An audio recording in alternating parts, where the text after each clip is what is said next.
안녕하십니까. 사회복지사 1급을 담당하는 고병가입니다. 이번 시간에는 사회복지 실천의 기술적 접근으로 관계론, 면접론, 과정론, 기록론 등으로 나눠진 과목 분류가 있는데 그중에 먼저 관계론을 시작하도록 하겠습니다. 여러분들 기본 상식적으로 접근한다 하더라도 사회복지 실천이라고 하는 것은 사회복지사라고 하는 전문가와 클라이언트라고 하는 도움이 필요한 사람과의 만남을 통해서 이루어지지 않습니까? 그 관계 형성을 통해서 이루어지는데 어떻게 하면 보다 효율적인 관계를 형성할 수 있는가에 대하여 정리해 놓은 겁니다. 좀 방만하게 적었다 해도 좀 민망하게 됐습니다만 그중에 핵심 키워드를 가지고 강의를 진행하겠습니다. 자, 관계론 이렇게 보면 관계란 뭘까? 관계를 여러분들이 모를 것이 뭐가 있겠습니까만은 여기 사회복지사와 클라이언트의 통제된 관계를 관계라고 합니다. 왜 통제? 이 통제라고 할 때 컨트롤 이렇게 되기 때문에 이것을 뭐냐면 절제된 자세의 관계. 절제된 통제라고 하니까 좀 딱딱하게 되어 있습니다만 절제하는, 자제하는 이런 그 관계성을 관계로 이임한다. 그래서 관계는 다 알겠지만은 이렇게 절제된 측면의 관계를 말한다. 또 관계라고 하는 것은 정서적이고 본질적으로 정서적이면서 그리고 사회복지사와 클라이언트 간의 태도 및 감정의 상호작용이기도 하다. 자발적인 클라이언트를 돕는 과정을 촉진하는 일종의 매개물이다. 이런 개념으로 여러분들 읽어주시면 되겠는데 특히 첫 번째 통제된 관계라는 의미로서 해석을 해야 된다.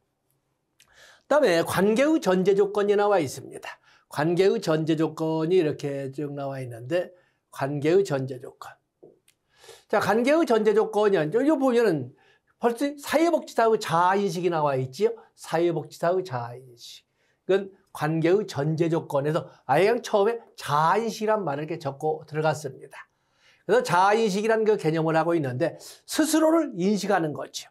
융이 말한 것처럼 자아와 자기를 구분하고자 하는 건 아니지만 스스로를 인식하는 인지와 인식은 다릅니다. 우리가 국어사전식 설명하기는 그렇습니다만 인지라고 하는 것은 알고 있는 것, 아는 것을 인지하다 이렇게 설명한 데 비해서 인식하다라고 하는 것은 아는 것뿐일 뿐만 아니라 다른 것과 식별할 수 있다 하는 것을 인식하다라고 설명하는 겁니다. 그래서 좀 개념은 다르지만 여기는 스스로를 인식할 수 있다. 그래서 자신과 자신의 목표에 대해서 깊이 숙고하고 자신을 믿고 존중하고 또 한 발 더 물러서서 한 발 물러서서 이렇게 겸손 한 발 물러서서 관찰할 수 있는 능력을 한 발 물러서서 내가 제대로 하고 있는지 내가 나아가는 방향이 제대로 가는 방향인지. 왜냐하면 우리가 사막이나 아니면 산행을 우리가 사막이나 이런 넓은 것들은 모르지만 산행을 하더라도 잠시 방심해서 좀 내려가다 보면 내가 가는 방향을 잊어버리거든요.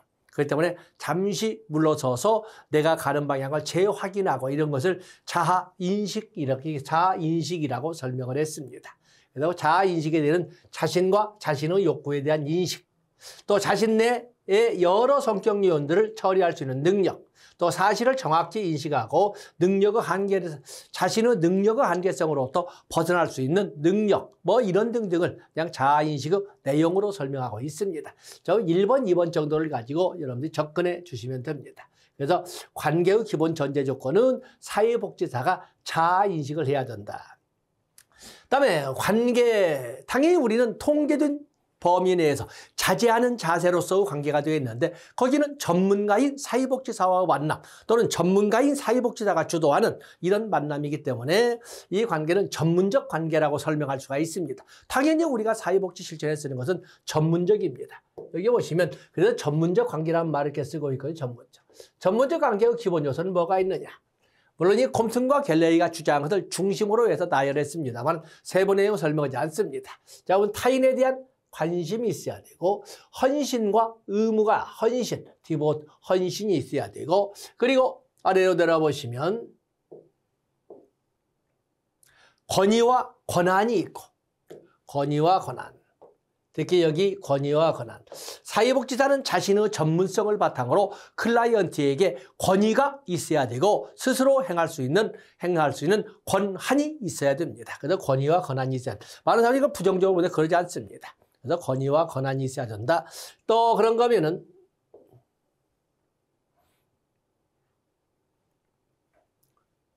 진실성도 있어야 되고 수용도 있어야 되고 공감적 자세도 있어야 됩니다. 자, 여기 진실성, 수용, 공감적 자세는 우리가 앞에서 한번 선수 학습을 한 적이 있습니다. 특히 인행사를 적의 인본주의 심리학적 접근에서 로저스의 이론을 보면은 로저스는 비지적 상담, 인간 중심 상담, 우리의 실천 영역을 본다면 클라이언트 중심의 상담에서 3대 구성 요소로 수용, 공감, 일치 이렇게 세 가지를 언급했었는데 그때도 한번 언급했던 것처럼 이 사회복지 실천에서 관계를 형성하는 기본 조건으로서 의미를 확보하고 있다고 했습니다. 그래서 여기 로저스가 제시한 비지적 상담, 인간 중심 상담, 클라이언트 중심의 실천의 3대 구성 요소도 여기에 관계의 또는 전문적 관계의 기본 요소의 자리를 차지하고 있다는 것을 재확인하고 있습니다. 그런가 하면 거기 보면은 정서, 또 그럼 그 외에도 그 밖에 이렇게 돼. 그 밖에 성숙도, 창조성도, 스스로를 관찰할 수 있는 능력도, 또 타인을 도우려는 열망도, 그리고 용기도, 동정도 많은 것들이 전문적 관계를 형성하는 기본 요소로서 지위를 가지고 있는데 앞에 나열했던 것은 콤튼과 갤러웨이가 제시한 것을 먼저 앞에 서술을 했다 뿐이지 그것이 이거 아래 적힌 것보다 더 중요하다. 아래에 있는 것은 뭐 별다르게 그냥 그런 정도로서 의미를 가지고 있다. 이렇게 무시하는 것은 아닙니다. 그래서 전문적 관계의 기본 요소로서는 바로 이런 것들을 예로 들어볼 수 있다. 그러면서 마침 인행사 인본주의 심리학의 로저스의 3대 구성 요소도 한번 확인해 봤습니다. 그다음에 관계의 중요성을 이렇게 설명을 했습니다. 관계의 중요성. 관계의 중요성은 당연하죠. 우리가 사회복지 실천에서 사회복지사와 클라이언트 간의 관계 형성이라는 것은 얼마나 중요하겠습니까? 관계라고 하는 것은 접근법에 따라 그 중요성은 다 다르게 나타나지 않겠습니까? 예로서 번호를 달리했습니다만 사실은 여기에 있는 접근법에 따라 이렇게 한 것처럼 접근법에 따라 관계의 중요성은 모두 다르게 인식된다. 어떻게? 이렇게. 인본주의나 정신부도적 접근에서는 클라이언트와의 관계가 아주 중요하다. 그러나 행동치료가 되는 마지막 행동주의 심리학은 행동주의 스키너나 밴두라는 상대적으로 볼 적에 인본주의적 접근이나 또는 정신분석적 접근에 비해서 관계에 대한 비중이 좀 낮다 이렇게 설명할 수 있습니다. 왜? 행동주의는 환경 결정론적 밖으로부터 주어지는 영향력에 의해서 어떤 행동 변화를 이끌어갈 수 있기 때문에 관계를 통해서 이끌어간다기보다는 환경의 자격에 의해서 만들어지기 때문에 관계의 비중이 상대적으로 낮다, 작다 이렇게 설명하고 있는 것입니다. 자, 다른 거 읽어보실 수 있죠. 그 외에도 전문적 관계, 우리가 통계든 절대든 관계로서의 의미, 또 전문적 관계로서의 의미를 가진 관계라고 이미 앞에서 봤기 때문에 적어도 우리가 이 관계, 사회복지 실천의 관계는 당연히 전문적 관계인데 강의 전문적 관계. 여기는 전문적 관계이기 위해서는 의도적 목적성, 시간 제한성, 또 헌신, 권위, 또 통제된 관계. 여기에 같이 이제 전문적 관계, 통제된 관계 또는 절대된 관계란 말을 같이 넣습니다. 그래서 이 정도 단어로 일별해 보시면 됩니다. 다음에 관계 형성의 구성 요소. 이 관계 형성의 구성 요소는 이건 무조건 나옵니다. 관계 형성의 구성 요소는 무조건 관계인의 구성 요소. 또는 보통 이게 비에스텍이 주장이기 때문에 비에스텍의 7대 구성 요소. 7대 구성 요소라고 합니다. 비스텍 또는 비에스텍은 관계의 7대 구성 요소로 개별화, 의도적 감정 표현, 통제된 정서 관여, 또 수용, 또 비심판적 태도, 자기 결정, 비밀 보장 이렇게 7개를 들었는데 이 주어는 사회복지사는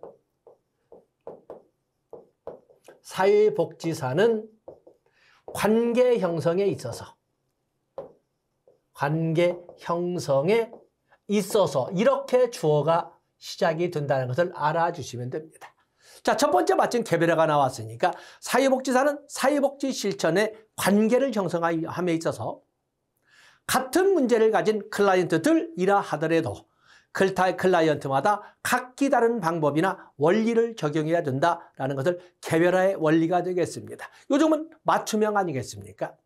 나중에 법제로서 배우겠습니다만 오늘날 강조되는 사회적 지지망, 예로선 평생사회안전망이 있는데 평생사회안전망이라고 보면은 누구나 살아가면서 갖게 되는 기본 욕구뿐만 아니라 저마다 살아가면서 갖게 되는 특수 욕구도 같이 고려해서 소득과 서비스를 보장하는 맞춤형 사회보장이라고 이렇게 정의를 하고 있거든요. 그 때문에 누구나 저도 공동체 구성원이라면 누구나 가져야 될 욕구, 기본 욕구라고 하는데 그건 당연히 국가 사회적 수준에서 충족시켜야 된다는 것은 굳이 강조하고 말 것이 없는 겁니다.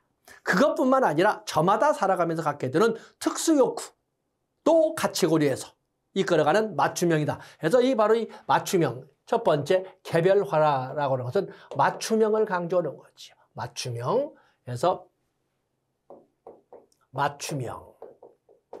그래서 같은 문제를 가진 클라이언트들이라 하더라도 클라이언트마다 각기 다른 방법이나 원리를 적용해야 된다. 이렇게 해서 개별적 타의를 가진 특정한 인간으로 처우해서 하자는 거죠. 그래서 여기 보면 치료는 1대1의 관계에 의하여 개인의 기초를 둔다. 그 문제에 초점을 두어서 그 문제가 이런 문제이기 때문에 그런 문제를 가진 사람들은 다 똑같이 이렇게 해서는 안 된다는 거예요. 맞춤형의 관점으로 가야 된다. 가져야 한다라는 것을 개별화의 원리라고 설명을 합니다. 이렇게 한 사람마다 각기 다른 방법이나 원리를 적용할 적에 그 클라이언트 주위에 있는 사람들은 참 저 전문가인 사회복지사께서 나를 제대로 한 인간으로 대우하고 있구나라는 존중감을 확보하게 되고 말하면 신뢰를 구축하게 된다라고 설명하고 있는 것입니다. 다음에 아래 쭉 보시되 다음에 의도적 감정 표현의 원리. 의도적 감정 표현의 원리. 이것도 역시 사회복지사는 그렇죠. 의도적 감정 표현. 사회복지사는 주어가 사회복지사는 관계를 형성함에 있어서 의도적으로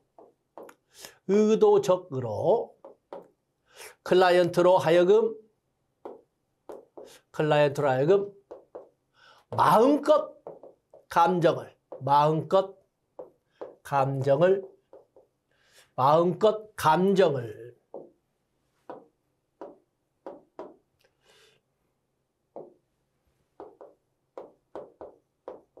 감정을 표출할 수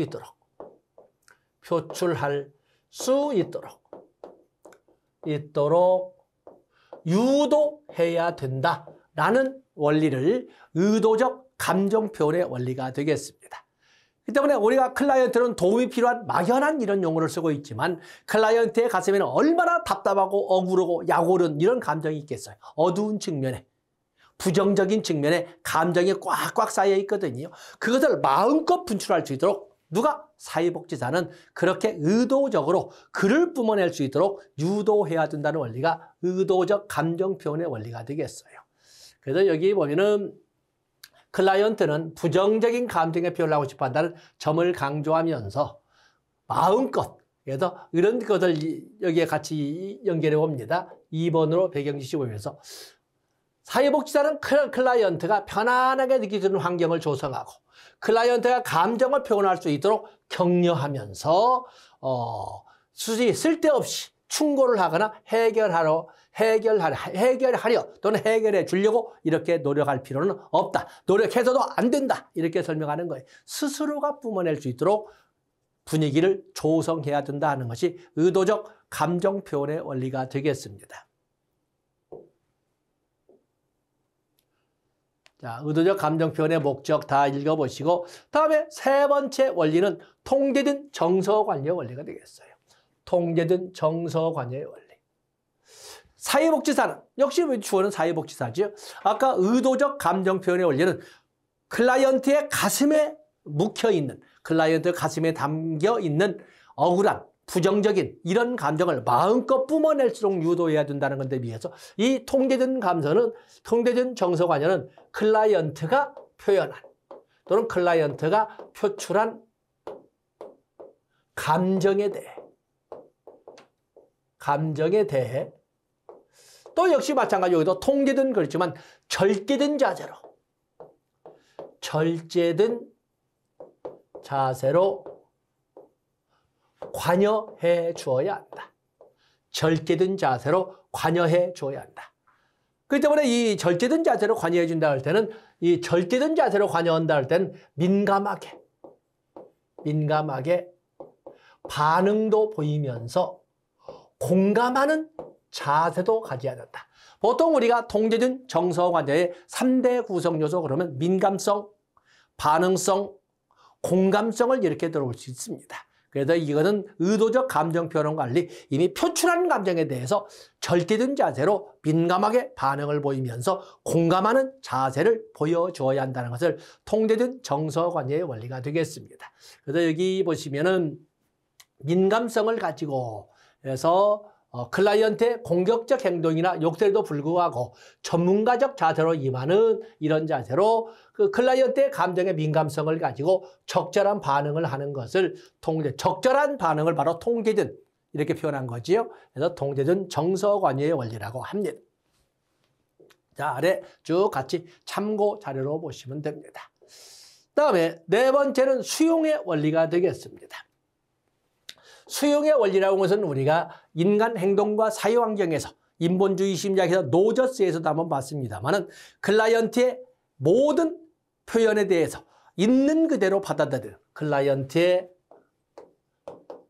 모든 표현에 대해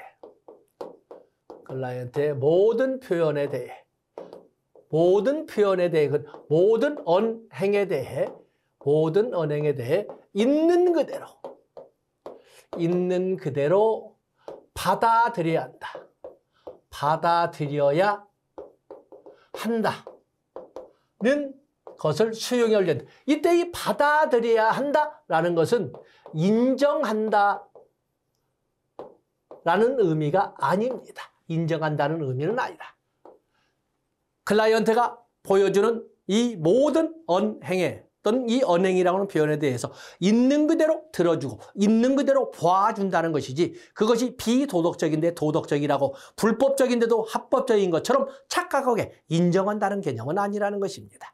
그래서 있는 그대로, 그래서 소위 장점이나 약점, 바람직한 행동이나 바람직하지 않은 행동, 긍정적 감정이나 부정적 감정 등을 포함해서 편견 없이 받아들이는, 맞으면 그대로 받아들이는, 보아주고 들어준다는 것을 수용의 원리라고 합니다. 다음에 다섯 번째 원리로서는 비심판적 태도의 원리가 되겠어요. 비심판적. 사회복지사는 클라이언트와의 관계를 형성함에 있어서 절대로 클라이언트 언행에 대하여 잘못을 따지거나 책임 유무를 공방해서는 안 된다. 클라이언트의 표현에 대해 사회복지사는 클라이언트 표현에 대해 유무죄를 판단하거나 책임 소재를 공방해서는 안 된다라는 것을 비심판적 태도의 원리가 되겠어요. 아마 이것은 저도 많은 반성을 하고 있습니다만, 어린 시절에, 젊은 시절에 많은 친구나 선 후배 간의 대화를 그들이 우연하게 좀 할 말이네, 좀 얘기 좀 할까라고 했을 적에 사실은 귀 좀 빌려줘 라고 해서 이렇게 왔는데, 거기에 대해서 혼을 냈던 그런 기억들이 있어요. 그때 그 돌아가는 친구나 이런 후배들은 얼마나 짜증을 냈을까. 사실은 제 가슴에 있는 의도적 감정 표현으로 온 것인데, 그걸 가지고 내가 그랬잖아, 그 사람 만나지 말라고, 내가 그랬잖아, 거기 가면 다친다고 그랬잖아, 이렇게 해서 소위 잘잘못을 막 따지면서 혼을 내고 책임을 누가 져야 하니 말아야 하니, 이런 그 수행장이 전문가 상위에 있는 사람처럼 이렇게 상대방을 혼을 내고 했던 그런 기억들이 있는데, 그때 심판적 태도를 가지고 상대방을 만났던 거였어요. 결국에 우리는 공감적 자세를 가져야 되는데 동정하는 입장이기 때문에 생각한답시고 혼을 낸 거거든요. 그러면 안 된다는 거예요. 모든 표현에 대해, 모든 언행에 대해서 유무죄를 판단하거나 책임 소재를 공방해서는 안 된다는 것을 비심판적 태도의 원리가 되겠어요. 1번에 개념 적고 있습니다. 그래서 여기는 클라이언트의 행동, 태도, 가치 표현 등을 객관적으로 평가해야 된다는 거예요. 객관적으로. 자, 다른 것 좋고 좋습니다. 그다음에 6번째의 원리는 자기 결정의 원리가 되겠어요. 6번째는 자기 결정의 원리. 일부 책에서는 자율성의 원리라고 적은 책도 있어서 이렇게 그냥 같이 적었습니다. 어쩌면 사회복지 실천의 제1의 원리라고 하는 것이 여기 나온 자기 결정의 원리가 되겠어요. 사회복지 실천 현장에서 클라이언트 당면 문제에 대한 다양한 해결책이 있을 텐데 그중에 어떤 해결책으로 진입을 할 것이냐는 의사결정의 최종 체크는 누가 해야 된다? 클라이언트 스스로 하도록 해야 된다. 그래서 최종 의사결정은 클라이언트 스스로가 하도록 해야 한다는 원리를 자기 결정의 원리, 자율성의 원리라고 합니다. 그러면 전문가라고 하는 사회복지사는 뭐 하는데? 클라이언트의 당면 문제를 해결하는 데 있어서 해결책으로 동원될 수 있는 다양한 대안을 제시하는 데 끝나야 된다. 그중에 최종 결정은 클라이언트 스스로 하도록 해야 된다 하는 것이 자기 결정의 원리가 되겠어요. 말 그대로 그냥 클라이언트 스스로가 의사결정을 하도록 해야 한다는 원리를 바로 여기 나오는 자기 결정의 원리라고 합니다. 어떤 사회복지사의 역할은 수없이 많겠지만 대안을 제시하는 정도에서만 끝나야 된다라는 것을 알아주시면 됩니다. 그다음에 마지막 원리라고 하는 마지막 원리로서는 비밀 보장의 원리가 있습니다. 비밀 보장. 비밀 보장의 원리도 우리가 비밀 보장의 원리도 우리가 살아가면서 비밀 보장을 얼마나 중요시합니까? 너만 알아야 돼. 뭐 이렇게 귓속말을 이렇게 하면서 이렇게 너만 알아야 되는 말을 하고 있는데 비밀 보장은 아주 중요한 의미를 갖습니다. 많은 사람들이 비밀 보장은 인간들이 같이 살아가면서 반드시 지켜야 되는 절대적 의무이자 절대적 신뢰 구축의 방벽이라고 생각하는데 아니라는 것입니다. 자, 여기서 비밀 보장 그 내용이 뭐가 비밀 보장을 가지고 제가 설명하겠습니까? 비밀 보장의 핵심적인 것은 비밀 보장은 클라이언트의 권리로 절대적인 것은 아니다. 단지 사회복지사의 윤리적 의무이지 절대적 의무는 아니다. 이게 바로 중요한 내용이 되겠어요. 나중에 다뤄지겠지만은 사회복지 실천 현장에는 다양한 윤리적 딜레마가 등장하게 되는데 윤리적 딜레마가 등장했을 때 그에 대한 해결 기준을 많은 학자들이 주장했고 그중에 오늘날까지도 영향력을 행사하고 있는 윤리적 딜레마의 현장에서 윤리적 해결책을 강구하는 중건틀을 제시한 사람은 노엠버그와 돌고프라고 이렇게 인정받고 있습니다. 노엠버그와 돌고프는 윤리적 갈등을 해결하는 7개의 중건틀을 제시할 적에 비밀 보장의 원리라고 하는 것은 7개 중에 6개 단계에 해당됩니다. 생명, 가치, 2번의 평등의 가치, 3번의 자유나 강제냐 하는 자유의 가치, 4번째 최소 침해의 가치, 5번째 삶의 질의 가치, 그리고 6번째 가서 비밀 보장이 나옵니다. 어쩌면 비밀 보장까지 가지도 않을 거예요. 7번째 진실이냐 아니냐 뭐 이런 차례로 노엠버그와 돌고프의 7개의 준것들이 있을 때 비밀 보장은 하위 단계의 순서에 해당됩니다.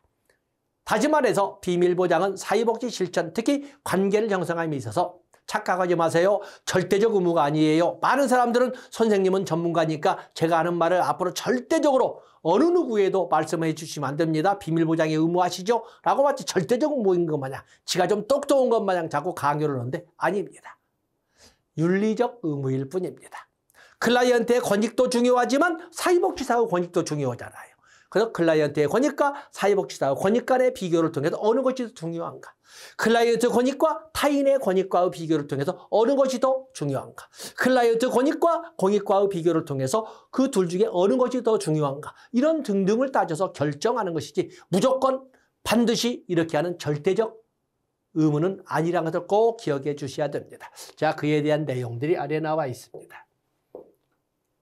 거기 거기 비밀 보장에 관련된 갈등일 때, 자, 여기 비밀 보장에 관계된 갈등, 이런 갈등에서 어느 것이 더 중요하냐를 정중을 따져서 결정하는 것이지 무조건 클라이언트와 관련되어 있으니까 무조건 지켜줘야 한다는 것은 아니라는 것 다시 한번 말씀을 드립니다. 자, 이렇게 해서 우리가 관계에서 비에이스텍이 제시한 관계의 7대 원칙, 개별화의 원리, 의도적 감정 표현의 원리, 통제된 정서관여의 원리, 수용의 원리, 비심판적 태도의 원리, 자기 결정의 원리, 그리고 마지막에 비밀 보장의 원리를 봤습니다. 자, 7개는 무조건 나오면서 어찌 보면 박스로 여러분 문제가 나올 때 박스화해서 한 사례로 출제가 될 가능성이 높다 이렇게 봐주시면 됩니다. 주어는 사회복지사는 이렇게 한다고 그랬습니다. 다음에 변화를 방해하는 관계와 그러한 관계 다루기 이렇게 되어 있는데 굵은 글씨만 보겠습니다.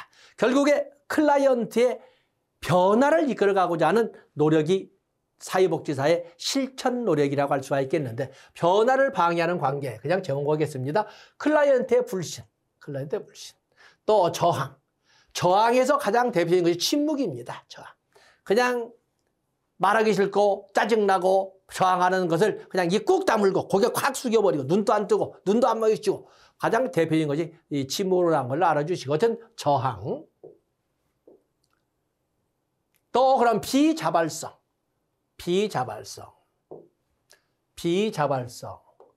또 전이와 역전이. 이 전이와 역전이는 어쨌든 다 중요하지 않습니까? 전이와 역전이에 대한 개념은 적어도 여러분들이 사회복지사의 2급 자격증을 가지고 있다는 기본 전제를 볼 때 전이와 역전이를 제가 여러분에게 설명한다는 것은 여러분들을 능멸하는 거니까 전이와 역전이는 결국에 책임을 어디로 돌리냐의 문제가 생기겠습니다만은 결국에 클라이언트의 변화를 방해하는 방해 요인의 대표적인 예다라고 할 수가 있습니다.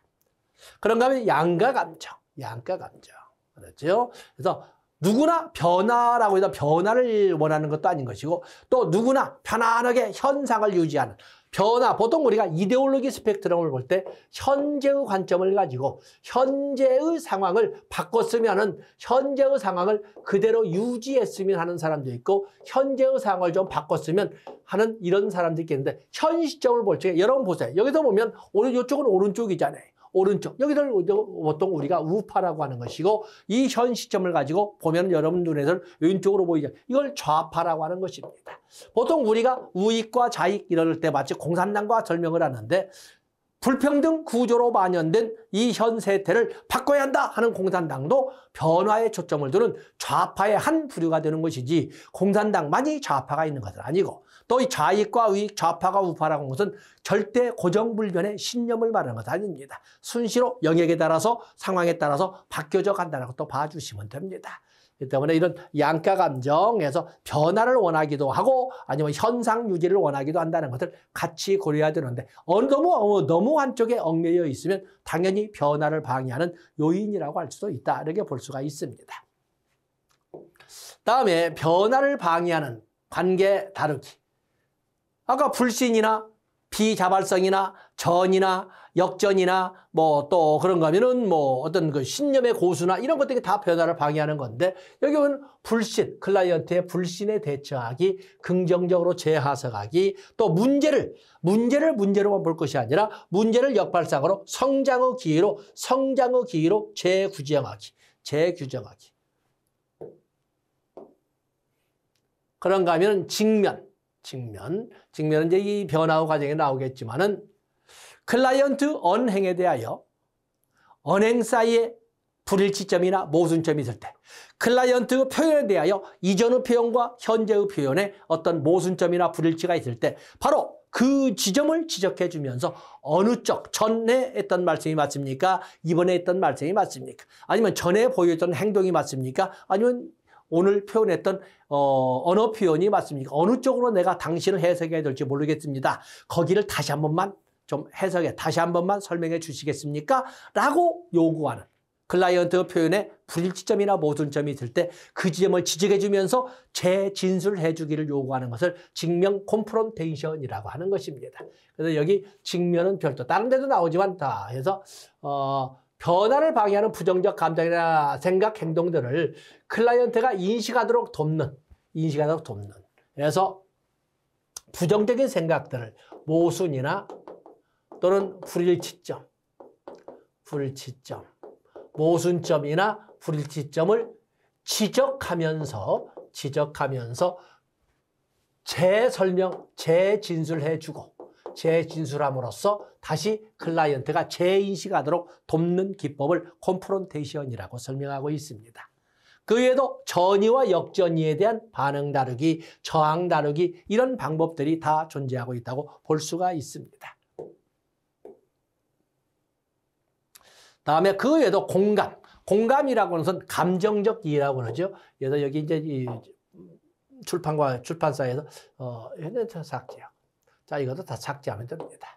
공감하는 자세, 자기 노출하는 자세 이런 자세들도 소위 적대적, 비자발성이라든지 적대적 관계로서 사회복지사를 보는 클라이언트로 하여금 긍정적, 아군의 감정을 갖도록 이렇게 해주고 신뢰를 구축하도록 하고 존중감을 갖도록 함으로써 변화에 능동적, 적극적으로 참여하도록 유도할 수 있다고 보는 것입니다. 그래서 다양한 작은 것이 많이 교재다 보니까 양을 방만하게 적었습니다만 이렇게 변화를 방해하는 요인들에는 그런 것들이 있다. 그런 것을 헤쳐나가는 방법에는 또 그 다음 목차에 이런 것들이 있는데 그중에 공감도 있고 자기 노출도 있고 직면도 있고 재규정도 있고 그런 것들 쭉 적어놨습니다. 그래서 여러분들 많은 시간이 필요할 텐데 작은 글씨까지 읽어가면서 시간을 낭비할 것은 아니다 라고 말씀을 드립니다. 자, 이 시간은 여기까지 하고 다음 시간에 기술적 측면에서 면접 영역으로 넘어가도록 하겠습니다. 고맙습니다.